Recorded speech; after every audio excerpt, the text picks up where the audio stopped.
Welcome to Hannity. All right, buckle up tonight because we have a jam-packed show. New York Governor Andrew Cuomo facing yet another massive scandal. We'll bring you the very latest details straight ahead. As the left likes to say, well, the walls are now closing in on Andrew Cuomo. These walls, well, pretty interesting. They were all built by the Democrats, not Republicans.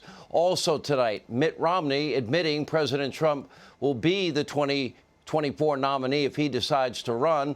Laura Trump, she'll react tonight with a full preview of the president's upcoming speech this weekend at CPAC. But first, breaking today in what must be totally humiliating to Joe Biden, we now have dozens of House Democrats, not Republicans, calling on Joe Biden to relinquish his sole authority to the nuclear codes. You know, the nuclear football. In a letter, the Democratic lawmakers state, quote, vesting one person, Joe Biden, with this authority entails real risks.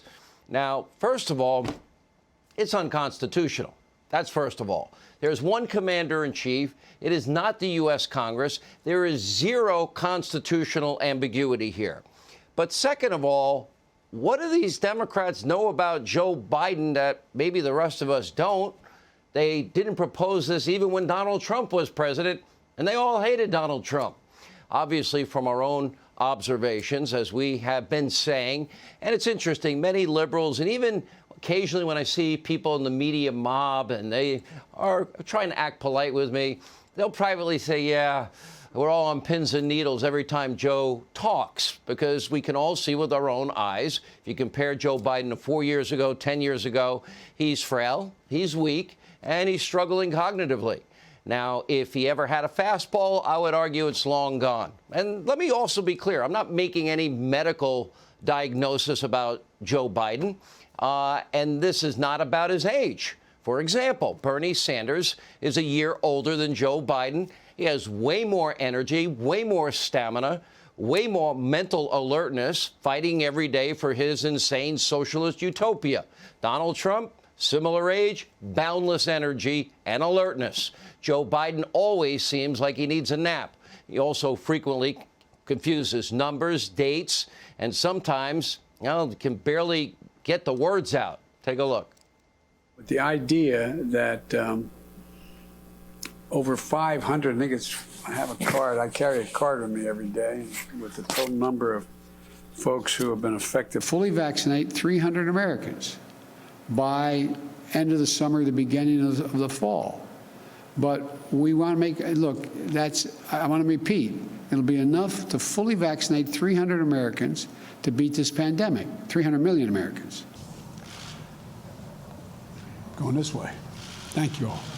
I got in trouble when we were running against the senator who was a Mormon, the governor, okay? We hold these truths to be self-evident. All men and women created by you know the thing. This isn't about a few gaffes. Look, he reportedly goes to bed very, very early. He has few public events. His vice president, Kamala Harris, is making a lot of news, is taking a lot of solo calls with world leaders on behalf of Joe. A little odd in and of itself.